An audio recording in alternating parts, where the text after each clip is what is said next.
ప్రభునందు చేరివచ్చిన the college of Bible technology క్రీస్తు సంఘం కడపలో ఉన్నటువంటి దేవుని పిల్లలైన మీకు అందరికీ మన ప్రభువును రక్షకుడైన క్రీస్తు యేసు వారి నామములో నా హృదయపూర్వకమైన శుభాభివందనములు తెలియజేసుకుంటున్నాను. అలాగే నన్ను ఆహ్వానించి మీ మధ్య దేవుని వాక్యాన్ని ప్రకటించడానికి, బోధించడానికి నాకు అవకాశం ఇచ్చినటువంటి దైవ సేవకులు షడ్రక్ అన్న గారికి కూడా నా ప్రత్యేకమైనటువంటి వందనాలు తెలియజేసుకుంటున్నాను. ప్రియులారా, చాలా రోజుల తర్వాత, చెప్పాలంటే సంవత్సరాల తర్వాత కూడా, కొన్ని సంవత్సరాల తర్వాత మరలా మీ మధ్యకు దేవుడు నన్ను నడిపించటం, మీ అందరితో ఇలాగ కలిసి దేవుని వాక్యాన్ని పంచుకోవడం చాలా సంతోషంగా ఉంది. సమయంలో ఒక మంచి పాఠం మీకు ముందుగా ప్రకటించినట్లుగా ఏక మనస్సు వలన ఎలాంటి మేలు ఉంటుంది అనే ఒక మంచి పాఠం మనం ఆలోచించబోతున్నాం. ఏక మనస్సు వలన ఎలాంటి మేలు ఉంటుంది.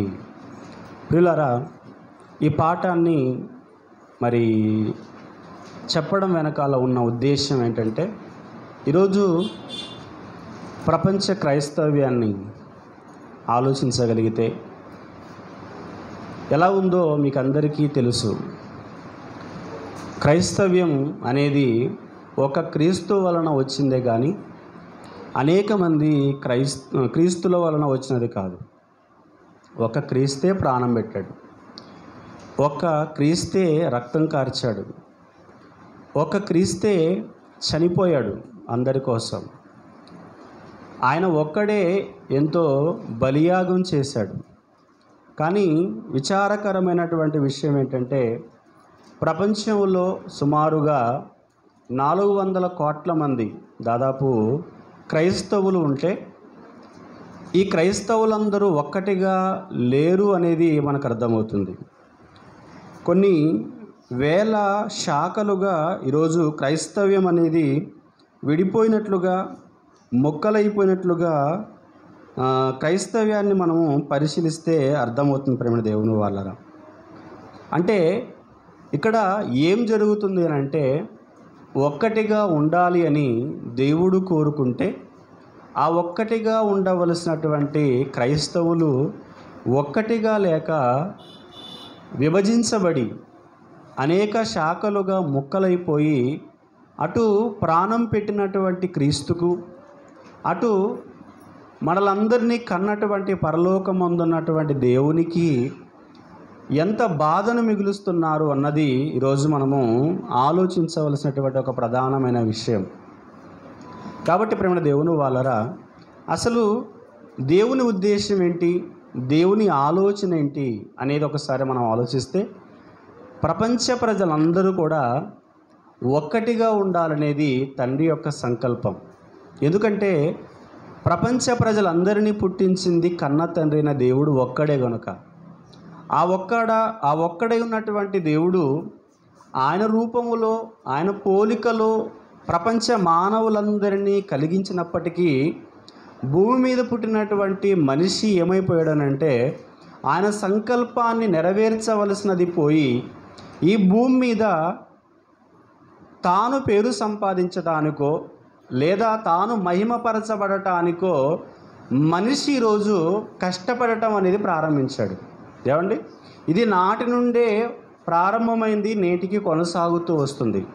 ఏమండి, ఆదాము హవ్వలను కలిగించిన తర్వాత వారిని దేవుడు ఏమని ఆశీర్వదించాడో మనకందరికీ తెలుసు. మీరు ఫలించండి, అభివృద్ధి పొందండి, భూమిని నిండించి దాన్ని లోపరుచుకోండి అన్నాడు. అంటే భూమి ఒక్కటే, ఆ భూమి మీద ఉన్నటువంటి మనుషులందరూ ఏమండి అనేకులైనప్పటికీ ఒక్కటిగా ఉండి భూమిని పంచుకోవాలి, భూమిని అనుభవించాలి, ప్రకృతిలో ఉన్నటువంటి అనేకమైనటువంటి వనరులను కలిసి పంచుకోవాలి. అక్కడ ఏమైపోయిందంటే, ఇక్కడ దేవుణ్ణి వదిలిపెట్టేశారు. వ్యక్తికి స్వార్థం పెరిగిపోయి ఈరోజు మనుషులు కులాలు ఏర్పాటు చేసుకున్నారు, మతాలు ఏర్పాటు చేసుకున్నారు, వర్గాలు ఏర్పాటు చేసుకున్నారు, ప్రాంతీయ తత్వాలు అని ఇలాగ రకరకాలుగా మనుషులు విడిపోవడం అనేది జరిగింది. ఏమండి, ఒకసారి ఆ కాలానికి మనం వెళ్ళగలిగితే ఆ రోజు వారిలో పుట్టినటువంటి ఒక తప్పుడు ఆలోచనను దేవుడు రాయిస్తున్నాడు చూడండి. ఆదికాండం 11వ అధ్యాయము, ఆదికాండము 11వ అధ్యాయము, అక్కడ వీళ్ళలో ఉన్నటువంటి ఒక ఆలోచన మనకు కనబడుతుంది. ఏంటి ఆలోచన అంటే దేవునికి నచ్చిన ఆలోచన కాదు, దేవుడు మెచ్చిన ఆలోచన కాదు, ఇది వాళ్ళ స్వార్థం కోసం ఆలోచిస్తున్నటువంటి ఒక ఆలోచన. వాళ్ళు ఏమని మాట్లాడుకుంటున్నారు అన్నట్టు చూడండి. అప్పుడు అందరికీ ఒకటే భాష. అందరూ ఒక్కటిగానే ఉన్నారు. అప్పుడు ఒక్కటిగా ఉండి ఒక్క భాషలోనే ఉండి వాళ్ళు దేవుని సంకల్పాన్ని నెరవేర్చాలి. కానీ అక్కడ అలా జరగటం లేదు. మరి ఏమి జరుగుతుంది అని అంటే చూడండి, ఒకసారి 3వ వచనము 4వ వచనము 4వ వచనం చూద్దాం. ఒక మంచి మాట అక్కడ రాయబడి చూడండి. ఆదికాండము 11వ అధ్యాయము 4వ వచనము. మరియు వారు మనము భూమి అందంతటా చెదరిపోకుండా ఒక పట్టణమును ఆకాశమునంటూ శిఖరము గల ఒక గోపురమును కట్టుకొని పేరు సంపాదించుకొందము రండని మాటలాడుకొనగా అంటున్నాడు. అంటే ఇక్కడ ఇది సందర్భం ఎప్పుడు జరుగుతుందో మీకు అందరికీ తెలుసు. నోవహు జలప్రలయం గతించిన తర్వాత ఆ నోవహు గర్భం నుంచి వచ్చినటువంటి 3 కుమారుల సంతానం అనేది పెరిగిపోయినప్పుడు వాళ్ళు విస్తరించడం ప్రారంభించారు. అలా ప్రారంభించినటువంటి కొద్ది కాలానికి వాళ్ళలో ఒక చెడు అభిప్రాయం కలిగింది, ఒక చెడు ఆలోచన వారిలో పుట్టింది. అప్పుడు వాళ్ళు ఏమనుకున్నారంటే మనము చెదిరిపోకుండా భూమి అందంతటా చెదిరిపోకుండా ఒక పట్టణమును ఆకాశమునంటూ శిఖరము గల ఒక గోపురమును కట్టుకొని పేరు సంపాదించుకొందము రమ్మని మాటలాడుకొనగా చూడండి. అంటే ఇక్కడ ఒక గోపురాన్ని కట్టుకోవాలనుకుంటున్నారు, ఒక పేరు సంపాదించుకోవాలనుకుంటున్నారు, ఒక పట్టణాన్ని కట్టుకోవాలనుకుంటున్నారు. ఇదంతా ఒక్కటే అని మనకు ఇక్కడ కనబడుతుంది. కానీ ఇది దేవుడికి నచ్చని ఆలోచన. ఎందుకంటే దేవుడు ఏ సంకల్పముతో అయితే భూమి మీద మానవాళిని పుట్టించాడో ఆ సంగతిని పక్కన పెట్టేశారు. దేవుడు పుట్టించింది ఎందుకనంటే ఈ భూమి మీద తనలాంటి వాళ్ళని అనేక మందిని కని వారిని కూడా తనలాగే పెంచాలి అని, తన సంకల్పాన్ని నెరవేర్చాలి అని, తన ఇష్టాన్ని భూమి మీద నెరవేర్చి తన కళ్ళను పండించి తన దగ్గరకు రావాలని ఆయన కోరుకున్నాడు. కానీ అక్కడ ఏమైపోయిందంటే అది రివర్స్ అయిపోయింది కాస్త. దేవుడిని మర్చిపోయారు, దేవుడు ఉన్న లోకాన్ని మర్చిపోయారు, ఈ భూమి మీద వాళ్ళు ఎందుకు పుట్టారు అన్న సత్యాన్ని మర్చిపోయారు. భూమి మీదే ఉండిపోవాలి, భూమి మీదే పేరు సంపాదించుకోవాలి, భూమి మీదే ఇక స్థిరంగా నిలిచిపోవాలి అన్న ఆలోచనలోనికి రావటం వలన ఇక్కడ దేవుడికి అది నచ్చలేదండి. అందుకే ఇప్పుడు ఏం చేశాడనంటే దేవుడికి నచ్చని ఆలోచన కాబట్టి వాళ్ళు ఒక గోపురాన్ని ఒక పట్టణాన్ని కట్టాలని ఒక ఆలోచనతో ఉన్నప్పటికీ ఇది అక్కడ దేవుడు మరి తారుమారు చేసినట్లుగా చెడగొట్టినట్లుగా వాళ్ళను భూమి అంతటా చెదరగొట్టినట్లుగా మనం చూస్తూ ఉన్నాం. అంటే ఒక్కటిగా ఉండాలి అన్న ఆలోచన ఇది దేవుడికి నచ్చదా అని అంటే ఇలాంటి ఆలోచన నచ్చదు. ఇక్కడ మీకు పాయింట్ అర్థం అవ్వాలి. ఒక్కటిగా ఉండాలి, ఒకే చోట ఉండాలి, ఒక గోపురాన్ని కట్టుకోవాలి, అందరికీ ఒక పేరే ఉండాలి అన్న ఆలోచన ఇది దేవుడికి ఎందుకు నచ్చలేదు అని అంటే తన సంకల్పములో ఇది లేదు గనుక, తన సంకల్పానికి ఇది వ్యతిరేకమైనది గనుక. అందుకే అక్కడ ఒక భాష ఉన్నప్పటికీ వాళ్ళలో ఆ భాష లేకుండా అన్ని భాషలను వాళ్ళలో పుట్టించి తారుమారు చేశారన్నమాట. అంటే ఒకరి భాష ఒకరికి తెలియకుండా వాళ్ళని చెదరగొట్టినట్లుగా మనం చూస్తున్నాం. అంటే దీన్ని బట్టి మనకి ఏమర్థం అవ్వాలంటే భాషలు వేరైనా కానివ్వండి, ప్రాంతాలు వేరైనా కానివ్వండి, మనుషులు వేరైపోయినా కానివ్వండి, ఎక్కడో ఉన్నప్పటి కానివ్వండి, వాళ్ళ మనస్సులు ఎలా ఉండాలి అని అంటే, వాళ్ళ ఆలోచనలు ఎలా ఉండాలి అని అంటే దేవుడికి అనుకూలమైనటువంటి ఆలోచన ఉండాలి, దేవుడికి నచ్చినటువంటి ఆలోచన, నచ్చినటువంటి మనస్సు, ఆ ఏక మనస్సు అనేది ఉండాలి. ఏమండి, మనకు నచ్చితే సరిపోదు. అంటే మనుషులలో ఏమండి వాళ్ళకు నచ్చింది చేసుకుంటూ వెళ్ళిపోతే సరిపోదన్నమాట. దేవుడికి నచ్చింది చేస్తూ ఒక్కటిగా ఉండాలన్నమాట. అది దేవుని ఉద్దేశం. అందుకనే అక్కడ అలా లేదు కనుకనే చెదరగొట్టడం ప్రారంభించాడండి. ఆ తర్వాత అంతా చెదిరిపోయారు. అంటే చెదిరిపోయిన వాళ్ళు ఏం చేశారంటే, ఏమండి ఈ భూమి మీదకి ఏమండి మేము ఎందుకు వచ్చాము అన్న ఆలోచన మర్చిపోయిక మరలా వాళ్ళ పనిలోనే వాళ్ళు నిమగ్నం అయిపోయారండి. ఇక భాషకొక ఏమండి జనముగా, భాషకొక ప్రాంతముగా ఏమండి ఇలాగా వాళ్ళు ఒకటైపోతున్నారు. ఇక ఏమండి దేవుణ్ణి మర్చిపోయారు. అందుకని మరలా దేవుడు ఏం చేశారంటే ఏమండి ఒక జనాంగాన్ని ఏర్పాటు చేసుకోవడం అనేది జరిగింది. ఆయనే అబ్రహాము గారిని. ఏమండి అబ్రహాము గారి ద్వారా మరలా దేవుడు ఏం చేశారంటే ఆయన ద్వారా భూలోక సంతానములన్నిటినీ ఆశీర్వదించి ఒక చోటికి తేవాలనుకున్నాడండి. ఆయన భూలోకమంతా ఏమండి ఆయన ద్వారానే ఆశీర్వాదం పొందాలనేది, ఆశీర్వదించాలనేది ఆయన ఆలోచన. అందుకని ఏం చేశారంటే అబ్రహామును పట్టుకున్నాడు. అబ్రహాము గారి ద్వారా ప్రపంచాన్ని మరలా ఒకటి చేయాలి. ఎందుకంటే అక్కడ ఏమంటే అందరూ వేరైపోయారు. ఏమండి ఒక్కటిగా ఉండాలి, ఏమంటే దేవుణ్ణి పక్కన పెట్టేయాలి అన్న ఆలోచనలో ఉన్నప్పుడు అందరిని వేరు చేశాడు. వేరు చేసిన తర్వాత వాళ్ళు దేవునిలో ఒక్కటిగా ఉండాలి. భాషలు వేరైనా, ప్రాంతాలు వేరైనా, కానీ అది కూడా లోపించింది. అందుకని మరలా అబ్రహాము గారి ద్వారా దేవుడు ఏం చేశారంటే ఏమండి నీ సంతానము ద్వారా, అందుకే మనకు 12వ వచనంలోనే 3వ వచనంలో కనపడుతుంది చూడండి ఒకసారి. అదే 12వ అధ్యాయం ఆదికాండం 3వ వచనంలో ఏమంటే 2-3 వచనాలలో నిన్ను గొప్ప జనముగా చేసి నిన్ను ఆశీర్వదించి నీ నామమును గొప్ప చేయుదును, నీవు ఆశీర్వాదముగా నుందువు. 3వ వచనం నిన్ను ఆశీర్వదించు వారిని ఆశీర్వదించెదను, నిన్ను దూషించు వారిని శపించెదను. భూమి యొక్క ఏమంటే ఈ మాట ఆలోచించడం ఒకసారి. భూమి యొక్క సమస్త వంశములు నీయందు ఆశీర్వదింపబడునని అబ్రహాముతో అనగా. అంటే అక్కడ స్టార్ట్ అయిందనమాట. ఏది ఈరోజు సంఘం అనేది ప్రారంభించాలి అనేది, ఏమంటే ఈ సంఘములో మనం అందరము ప్రవేశించాలి అనేది, ఈ సంఘములో ఉన్నటువంటి మనం అందరము ప్రాంతాలు వేరైనా, భాషలు వేరైనా, అందరూ ఒకే భావం కలిగి ఒకే మనస్సు కలిగి ఉండాలి అన్న ఆలోచన అక్కడ అబ్రహాము గారి ద్వారా ప్రారంభమైందండి.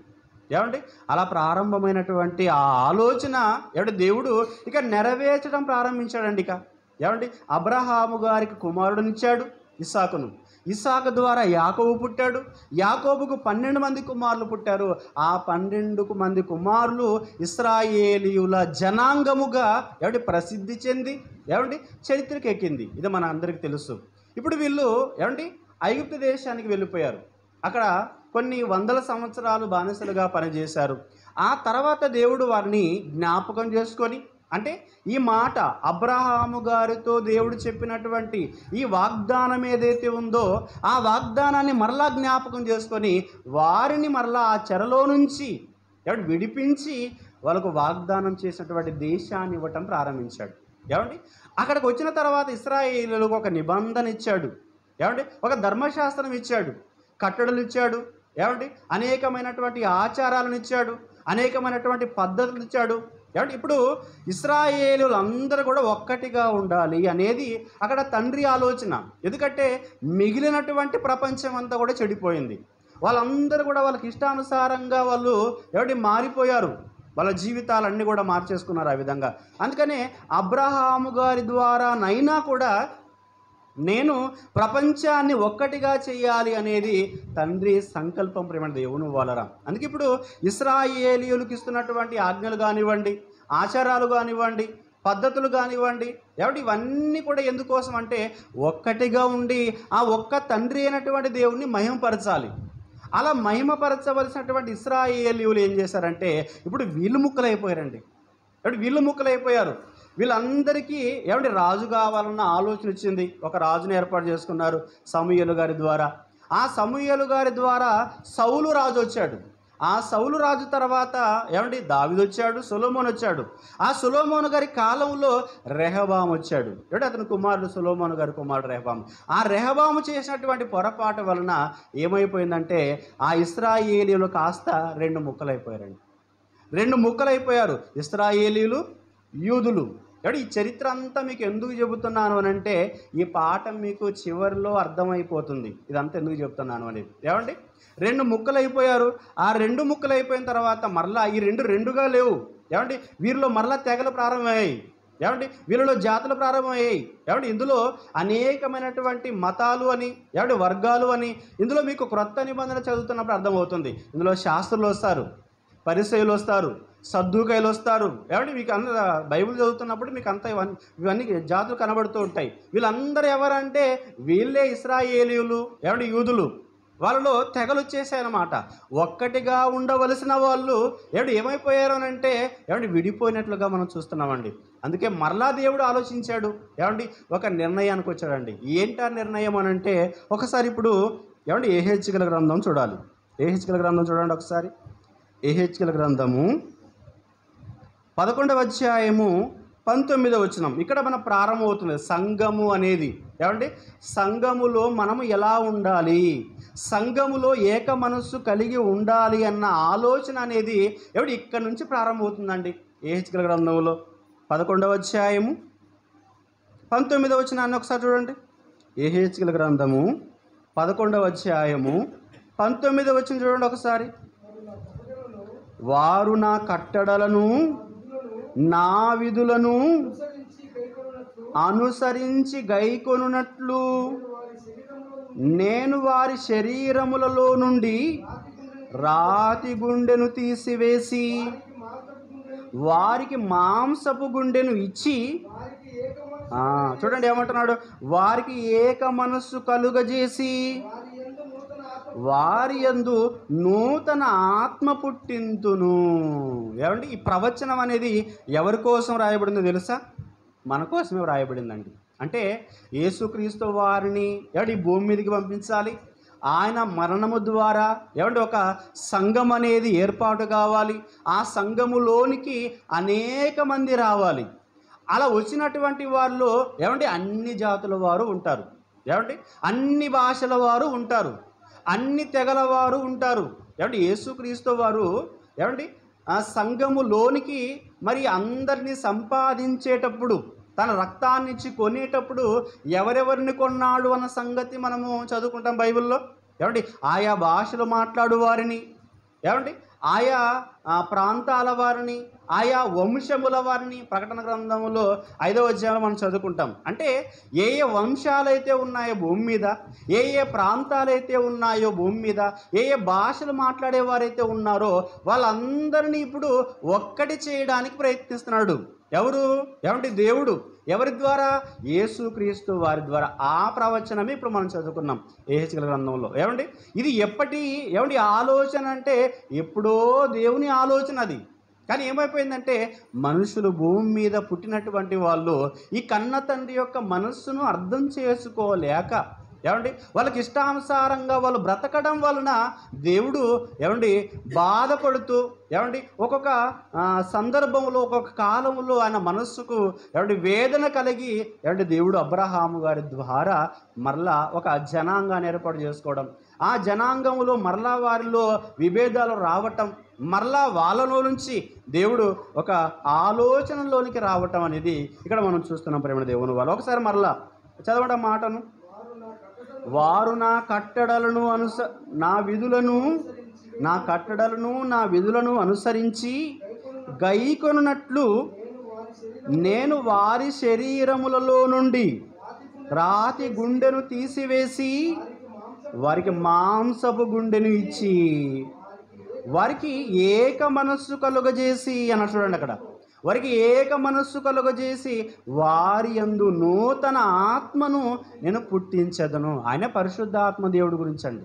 అంటే సంఘములోనికి మనం అందరం వస్తాం. మన అందరిలో పరిశుద్ధాత్మ దేవుడు వస్తాడు బాప్తిస్మం ద్వారా. ఆ సంగతిని ఎప్పుడు పలికించాడు అని అంటే పూర్వమందే యెహెజ్కేలు గారి ప్రవక్త ద్వారా, ఆ ప్రవక్త ద్వారా దేవుడు ఈ మాటను పలికించి రాయించాడండి. ఇప్పుడు దేవుడి మాటను నెరవేర్చాడా అనంటే నెరవేర్చాడు. ఏమండి, ఆ నెరవేర్పులో భాగంగానే మనం అందరం కూడా సంఘములోనికి వచ్చాం. ఇప్పుడు మనందరిలో ఉన్నది ఏమండి, ఎన్ని ఆత్మలు? ఏమండి, ఒకే ఆత్మ. అవునా? మనం అందరము ఎవరి రక్తం వలన కడుగబడ్డాము? యేసుక్రీస్తు వారి వలన. యేసుక్రీస్తులు ఎంతమంది ఉన్నారు? ఒక్కడే కదండి. యేసుక్రీస్తు వారు ఒక్కడే. ఏమండి, ఆయన ప్రవేశపెట్టినటువంటి బాప్తిసం ఒకటే, విశ్వాసం ఒకటే. ఏమండి, పరిశుద్ధాత్మ దేవుడు కూడా ఒకడే. మన అందరినీ కన్నటువంటి తండ్రి కూడా ఒకడే. అలా ఒక్కడిగా ఉన్నటువంటి ఆయన అన్ని ఒక్కటిగానే ఉండాలని ఆలోచించి ఇప్పుడు అన్యజనులను, ఇశ్రాయేలీయులను, ఏమండి మిగిలినటువంటి అన్య జాతుల వారందరిని కూడా ఒక్కటిగా చేయాలి. అది ఎలా చేయాలి అనేది ఏమండి ఆలోచించి యేసుక్రీస్తు వారిని భూమి మీదకి పంపించాడు. ఆయన వచ్చి ఏమండి ప్రపంచంలో మనుషులందరినీ ఏకం చేయడం ప్రారంభించాడండి. అందుకే ఒక మంచి మాటను ఏమండి ఒక మనుషుడు మాట్లాడుతున్నాడు చూడండి. యోహాను సువార్తలో, యోహాను గారు రాసిన సువార్త ఏమండి ఒక మంచి మాటను మనం చూడగలిగితే యోహాను గారు రాసిన సువార్త 11వ అధ్యాయము 52వ వచనాన్ని దయచేసి చూడండి. యోహాను గారు రాసిన సువార్త 11వ అధ్యాయము 52వ వచనం. ఒక ఏమండి వ్యక్తి మాట్లాడుతున్నాడు. ఆయన కయప. ఏమండి ఆ కయప ఆ సంవత్సరము ప్రధాన యాజకుడే ఉన్నాడు.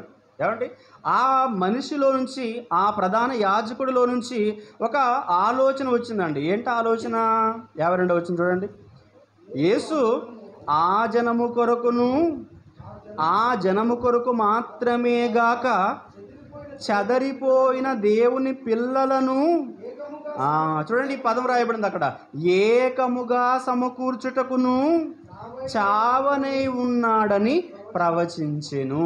చూడండి, ఆ జనము కొరకు మాత్రమే గాక చెదరిపోయిన దేవుని పిల్లలను ఏకముగా సమకూర్చుటకును చావనై ఉన్నాడని ప్రవచించెను.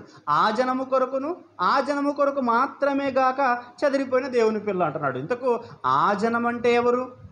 ఏమండి, ఇశ్రాయేలీయులు. ఆ జనము కొరకు మాత్రమే కాక చెదిరిపోయిన దేవుని పిల్లలు అంటున్నాడు. మరలా ఆ దేవుని పిల్లలు ఎవరు? అన్య జనాంగం. అంటే మనమే.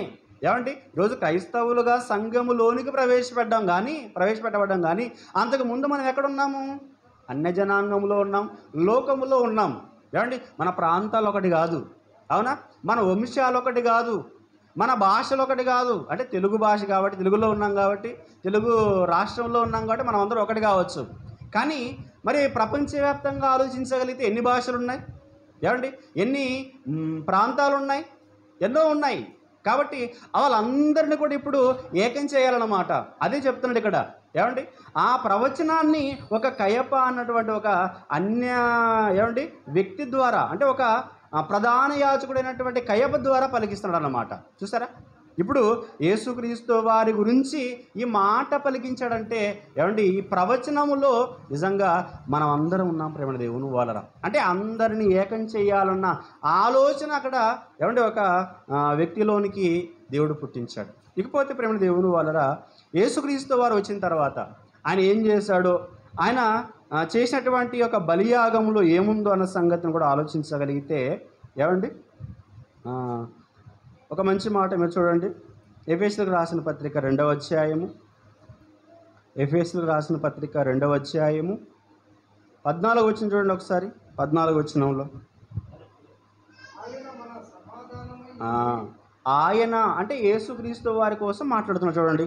ఆయన మన సమాధానమై ఉండి మీకును మాకును. ఎవరు వీళ్ళు? ఏమండి, మీకును మాకును అంటే ఈ పత్రిక ఎవరికి రాస్తున్నాడు? ఎఫెసీయులకు రాస్తున్నాడు. ఎఫెసీయులు ఎవరు? ఏమండి, అన్య జనాంగం. వీళ్ళు ఇశ్రాయేలులు కాదు, అలాగని యూదులు కాదు. ఏమండి, అన్య జనాంగమైనటువంటి ఎఫెసీలో ఉన్నటువంటి వారికి పత్రిక రాస్తూ ఆ ఎఫెసీలో ఉన్నటువంటి వారికి క్రీస్తు సువార్త ప్రకటించి వాళ్ళని క్రైస్తవులుగా మార్చాడు, సంఘములోనికి చేర్పించాడు. అలా చేర్చిన తర్వాత వాళ్ళకి పత్రిక రాస్తున్నాడు. ఏమనంటే ఏమండి మరలా ఆయన మన సమాధానమై ఉండి, అంటే మీకును, అంటే అన్య జనాంగమైనటువంటి మీకును మాకును. అంటే పౌలు గారు ఎవరు? ఆయన ఒక ఇశ్రాయేలీయుడు, బెన్యామీను గోత్రములో పుట్టినటువంటి ఒక పరిసయ్య తెగకు చెందినటువంటి వ్యక్తి పౌలు గారు. అందుకే మీకు మాకు అని ఇక్కడ రెండు వర్గాలను ఉద్దేశించి మాట్లాడుతున్నాడు. మీకును మాకును ఉండిన ద్వేషమును అనగా విధిరూపకమైన ఆజ్ఞలు గల ధర్మశాస్త్రమును తన శరీరమందు కొట్టివేయుట చేత మధ్యగోడను పడగొట్టి మన ఉభయులను ఏకము చేసెను. ఏమండి మాట అర్థమైంది కదా? ఏమండి ఈ మాటలో ఉన్నటువంటి అర్థం ఏంటంటే, ఏమండి అన్య జనాంగంలో ఉన్న వారికి, ఇశ్రాయేలీయుల్లో ఉన్నటువంటి వారికి మధ్యలో వీరిద్దరు కలవకుండా ఒక గోడ వేరు చేస్తుంది అన్నమాట.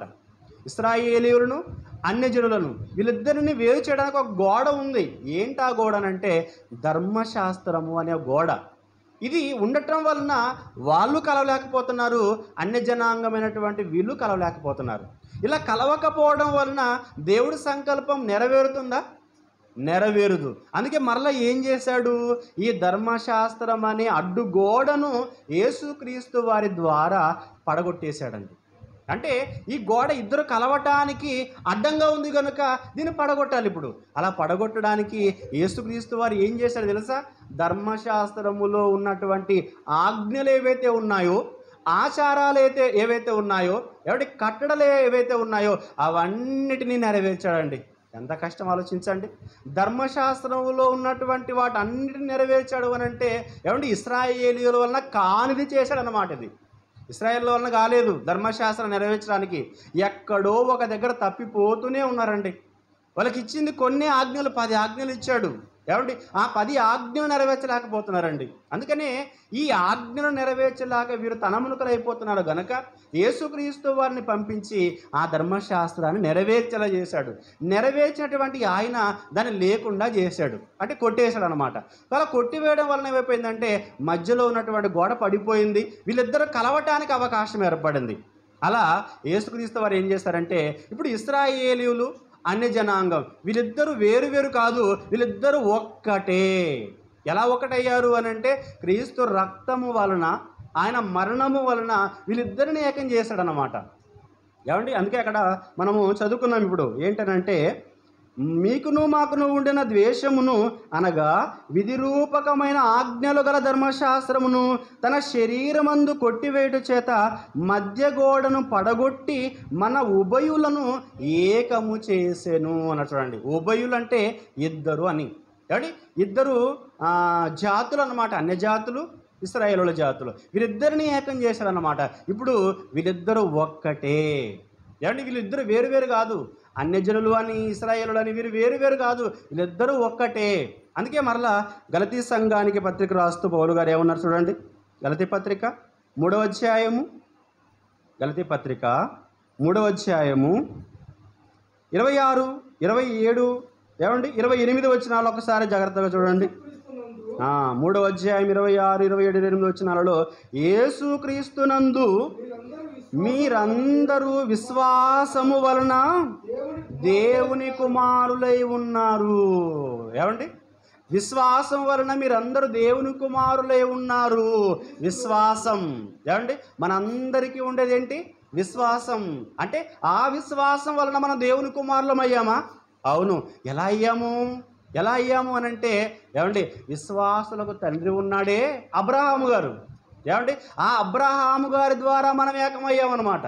అందుకే ఆయన ఆదికాండంలో ఒక మాట చెప్పాడు. ఏంటి? నీ సంతానమునందు భూలోక వంశములన్నీ కూడా ఆశీర్వదించబడతాయన్నాడు. ఆ మాటను ఇక్కడ నెరవేరుస్తున్నాడు అన్నమాట దేవుడు. చూసారా? అంటే విశ్వాసము వలన మనం అందరం ఏమయ్యామన్నమాట? దేవుని కుమారులమయ్యాం. ఇంకా చూడండి తర్వాత మాటలు. క్రీస్తులోనికి బాప్తీసం పొందిన మీరందరూ క్రీస్తును ధరించుకొని ఉన్నారు అని చూడండి. క్రీస్తులోనికి బాప్తీసం పొందిన మీరందరూ క్రీస్తును ధరించుకొని ఉన్నారు అంటే క్రైస్తవులు అని అర్థం. క్రీస్తును ధరించుకున్నారు అని అంటే ఆ పేరు మీకు వచ్చింది, క్రీస్తు అనే పేరు మీకు వచ్చింది, క్రైస్తవులు అని. అందుకే క్రీస్తును ధరించుకొని ఉన్నారు. 28 ఇందులో చూడండి ఇక్కడ చెప్తున్నాడు, క్లియర్గా చెప్తున్నాడు పౌలు గారు, ఇందులో యూదుడని గ్రీసు దేశస్థుడని లేదు. చూడండి, ఇందులో యూదుడని గ్రీసు దేశస్థుడని అంటే గ్రీసు దేశస్థుడు అంటే అన్య జనాంగం, అన్య జాతుల వారు. కాబట్టి ఇందులో యూదుడని గ్రీసు దేశస్థుడని లేదు, దాసుడని స్వతంత్రుడని లేదు. అంటే ఇశ్రాయేలీయులలో ఏముందనంటే వాళ్ళు దాసులను కొనుక్కునేవారు వెండినిచ్చి. ఏమండి, దాసులు మేము స్వతంత్రులము, మీరు దాసులు మేము స్వతంత్రులము అని వాళ్ళు వేరుబంధనం చేసి మాట్లాడేవాళ్ళు అన్నమాట ఇశ్రాయేలీయులు. అందుకే ఇప్పుడు పౌలు గారు ఏం చేస్తున్నాడు, నాయన ఇప్పుడు దాసుడని స్వతంత్రుడని ఏమీ లేదు అని చెప్తాడు. చూడండి, ఇంకా పురుషుడని స్త్రీ అని లేదు. ఏమండి, స్త్రీ అని పురుషుడని కూడా లేదట. అంటే మీరు దేవుని పిల్లలే, పురుషులు దేవుని పిల్లలే, స్త్రీలు అని లేదు, పురుషులు అని లేదు. చూసారా, స్త్రీ అని లేదు, పురుషుడని లేదు. యేసుక్రీస్తునందు మీరందరూ ఏకముగా ఉన్నారు అన్నాడు. చూడండి, మీరందరూ ఏకముగా ఉన్నారు. చూసారా, మీరందరూ ఏకముగా ఉన్నారు, మీరందరూ ఏకముగా ఉన్నారు. ఏమండి, మనం ఈ సంఘంలో ఏకముగా ఉన్నాం, మంచిది. కానీ ప్రపంచంలో ఉన్నటువంటి క్రైస్తవులందరూ ఏకముగానే ఉన్నారా? ఏమండి, అందరూ క్రైస్తవులే. మరలా వీళ్ళందరికీ క్రీస్తు పేరే పెట్టబడింది, కానీ ఒక్కటిగా ఉన్నారా అని ఆలోచించగలిగితే ఒక్కటిగా లేరండి. ఏమండి, ఈ ఒక్కటిగా ఉండవలసినటువంటి వారు వేల శాఖలుగా ముక్కలైపోయారు. సుమారుగా 33,000 శాఖలు అయిపోయారంట ప్రపంచంలో. అంటే ఎంత ఏమండి ప్రమాదకరమైనటువంటి పరిస్థితి నెలకొందో ఆలోచించండి. ఏమండి, క్రైస్తవ్యం ఏమండి క్రీస్తు పేరు పెట్టుకున్నటువంటి వాళ్ళు వాళ్ళ సంఘాలకు మాత్రము ఏమండి వ్యక్తుల పేర్లు పెట్టేశారండి. వ్యక్తుల పేర్లు పెట్టుకున్నటువంటి కొన్ని సంఘాలు ఉన్నాయి. ఏమండి, ప్రాంతాల పేర్లు పెట్టుకున్నటువంటి కొన్ని సంఘాలు ఉన్నాయి. కొండల పేర్లు పెట్టుకున్నటువంటి కొన్ని సంఘాలు ఉన్నాయి. ఏమండి, కోనేరు పేర్లు పెట్టుకున్నటువంటి కొన్ని సంఘాలు ఉన్నాయి. ఏమండి, బేతేస్తా కోనేరు సంఘం పేరు అది.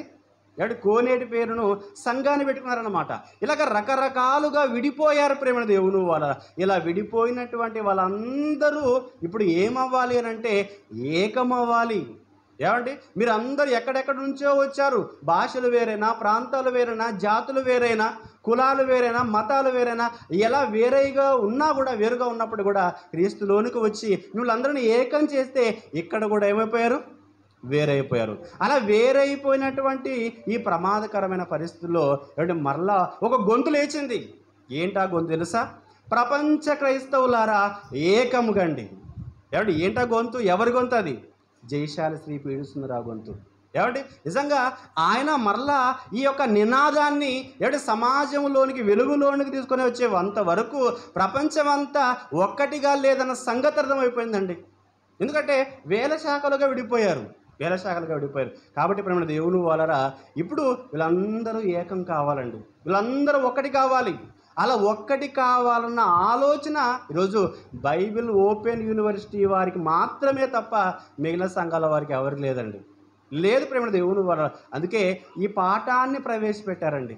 ఈ పాఠాన్ని నేను తీశానండి. ఎందుకంటే ఏమండి క్రైస్తవులు ఒక్కటిగా లేరు కనుక. ఎందుకు ఒక్కటిగా లేరు? ఒక్కటిగా ఉండటం వలన కలిగే మేలేంటి?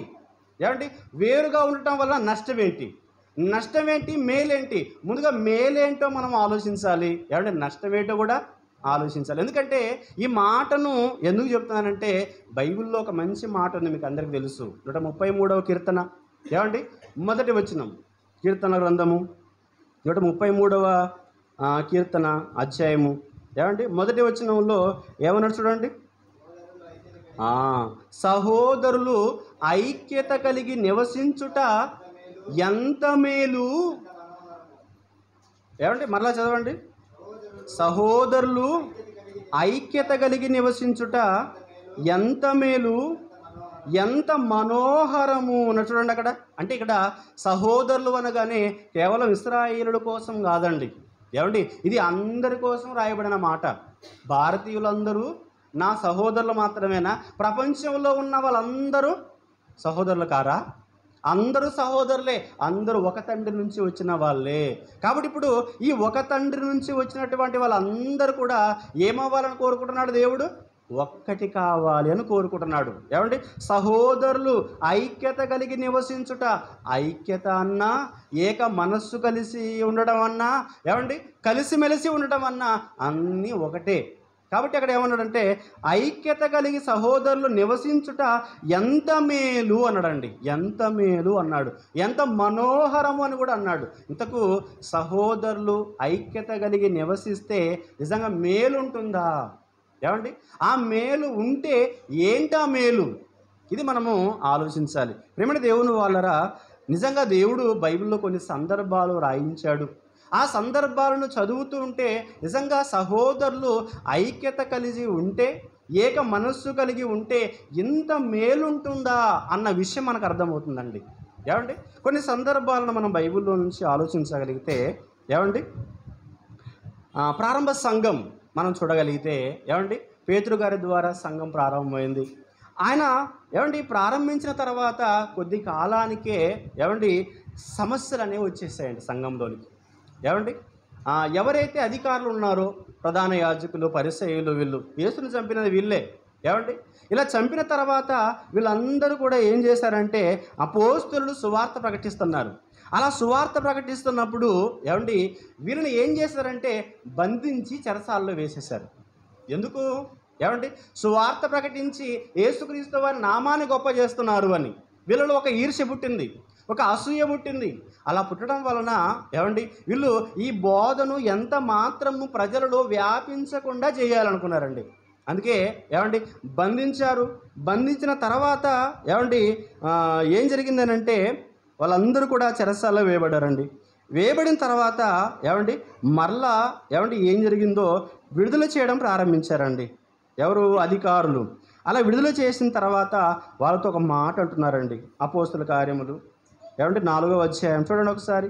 అపోస్తుల కార్యములు 4వ అధ్యాయము 16వ వచనాన్ని ఒకసారి చూడండి. 16 నుంచి, ఈ మనుషులను మనమేమి చేయుదము? వారి చేత ప్రసిద్ధమైన సూచక క్రియ చేయబడి ఉన్నదని యెరూషలేములో కాపురమున్న వారికి అందరికీ స్పష్టమే. ఏంటా సూచక్రియ అంటే కుంటివాన్ని పేతురు యోహానులు దేవాలయం ఎదుట బాగు చేశారు. ఏమండి వారితో పాటు దేవాలయంలోకి బాగా వెళ్ళిపోయాడు వాడు. ఏమండి అది జరిగినటువంటి ఆ సందర్భాన్ని గుర్తు చేస్తున్నారు వీళ్ళు. ఈ మనుషులను మనం ఏమి చేయుదము? వారి చేత ప్రసిద్ధమైన సూచక్రియ చేయబడి ఉన్నదని యెరూషలేములో కాపురం ఉన్న వారికి అందరికీ స్పష్టమే. అది జరగలేదని చెప్పజాలము. అయినను ఇది ప్రజలలో ఇంకా వ్యాపింపకుండుటకై ఇక మీదట ఈ నామమును బట్టి ఏ మనుషులతోనైనను మాటలాడకూడదని మనం వారిని బెదురు పెట్టవలనని చెప్పుకొనిది. అప్పుడు వారిని పిలిపించి, మీరు యేసు నామమును బట్టి ఎంత మాత్రమును మాట్లాడకూడదు, బోధింపకూడదని వారికి ఆజ్ఞాపించిరి. ఇదండి జరిగింది. అక్కడ సంఘంలో ఏ సమస్య ప్రారంభమైందనంటే ఎక్కడా కూడా మీరు సువార్త ప్రకటించడానికి వీల్లేదు అని గట్టిగా వార్నింగ్ ఇచ్చారండి పేతురు యోహానులకు. అలా వార్నింగ్ ఇచ్చిన తర్వాత ఇప్పుడు ఎలా ఉంటుంది చెప్పండి? పేతురు యోహానులు కానివ్వండి, మిగిలిన అపోస్తలులు కానివ్వండి, మిగిలిన సంఘం అంతటికి కానివ్వండి, ఎలా ఉంటుంది చెప్పండి? ఒకవేళ మనం ప్రకటిస్తే వాళ్ళు మనల్ని చంపేస్తారు అని ఏమిటి ప్రాణాలు వరచేతిలో పెట్టుకొని ఏమిటి బిక్కుమంటూ గదిలో కూర్చున్నారండి. ఇప్పుడు అలా గదిలో కూర్చుండి ఏం చేస్తే తెలుసా? ఏమండి ఆ సంఘం అంతా ఒకటైపోయిందండి. అలా ఒకటైపోయి తండ్రికి ప్రార్థన చేయడం ప్రారంభించారండి.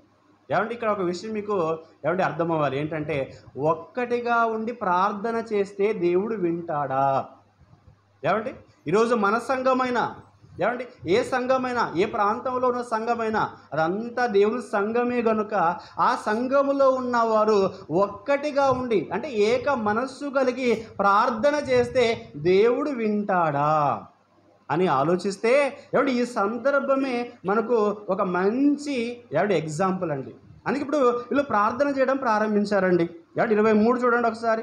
23 వారు విడుదల నుండి 4వ అధ్యాయం 23 వారు విడుదల నుండి తమ స్వజనుల యొద్దకు వచ్చి ప్రధాన యాజకులను పెద్దలను తమతో చెప్పిన మాటలన్నిటినీ వారికి తెలిపిరి. వారు విని చూడండి ఇక్కడ వారు విని, ఎవరు? సంఘం అంతా విన్నారు, అపోస్తలులు అందరూ విన్నారు. వాళ్ళందరూ విని ఏం చేశారట చూడండి, ఏక మనస్సుతో దేవునికి ఇట్లు బిగ్గరగా మొర్రపెట్టిరి. ఎలా చేశారట ప్రార్థన? ఎలా చేశారట? ఒక్కొక్కరు ఒక్కొక్క ప్రార్థన కాదు. నీ ప్రార్థన నీదే, నా ప్రార్థన నాదే కాదు.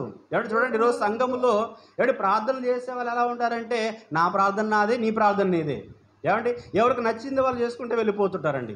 అలా కాదు ప్రేమ దేవుని వాళ్ళరా. సంఘములో ఏదైనా సమస్య ప్రారంభమైనప్పుడు ఇక్కడ ఏం చేయాలంటే, అందరూ ఒక్కటిగా ఉండి ప్రార్థన చేయాలండి, ఏక మనస్సుతో ప్రార్థన చేయాలండి. అప్పుడు నిజంగా దేవుడు వింటాడు ప్రేమ దేవుని వాళ్ళరా. అలా వాళ్ళు చేసిన తర్వాత ఏం జరిగిందో ఒకసారి చూడండి. 24:20 చూడండి. ప్రార్థన చేస్తున్నారు కదా, మొరపెట్టారు. అన్యజనులు ఎలా అల్లరి చేసిరి, ప్రజలెందుకు వ్యర్థమైన ఆలోచనలు పెట్టుకొనిరి, ప్రభువు మీదను ఆయన క్రీస్తు మీదను భూరాజులు లేచిరి, అధికారులను ఏకముగా కూడుకొనిరి. చూడండి ఇక్కడ అధికారులట దేని విషయంలో కూడుకున్నారట? వాళ్ళను చంపడానికి కూడుకున్నారన్నమాట, వాళ్ళను బెదురు పెట్టడానికి కూడుకున్నారన్నమాట. యేసు సువార్త ప్రజలలో వ్యాపింపకుండా చేయడానికి ఏకమయ్యారన్నమాట. దీనికోసం ఏకమవ్వాల్సింది. దేనికోసం ఏకమవ్వాలి? ఆ రోజు ప్రారంభంలో మనుషులను మనం చూసినప్పుడు పేరు సంపాదించుకోవాలని వాళ్ళు ఏకమయ్యారు. వాళ్ళని ఏం చేశాడు? చెదరగొట్టేశాడండి. దేని విషయంలో ఏకమవ్వాలన్న సంగతి అర్థం కాక ఈరోజు సమాజం అంతా కూడా ఎవరికి నచ్చినట్లుగా వాళ్ళు ఏకమవుతున్నారండి. ఈరోజు ఒక మనిషిని ఇబ్బంది పెట్టడానికో, ఒక కుటుంబాన్ని నాశనం చేయడానికో, ఒక సంఘాన్ని భ్రష్టు పట్టించడానికో, అసూయ చేత, ఈర్ష్య చేత ఎందరో ఈరోజు ప్రయత్నాలు చేస్తూ ఉంటారండి. అలాంటి వారు ఏక మనస్సుతో చేసే పనులు ఫలిస్తాయనుకుంటున్నారా? కాదు ప్రేమ దేవుని వాళ్ళ.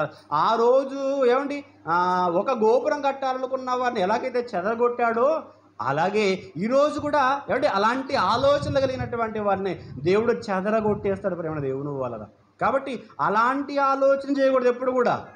అందుకే వీళ్ళు ప్రార్థన చేస్తున్నారు, అధికారులను ఏకంగా కూడుకొనిరి అని నీవు పరిశుద్ధాత్మ ద్వారా మా తండ్రియు నీ సేవకుడునైన దావీదు నోట కీర్తన గ్రంథంలో పలికించితివి. 29కి వద్దాం. 29.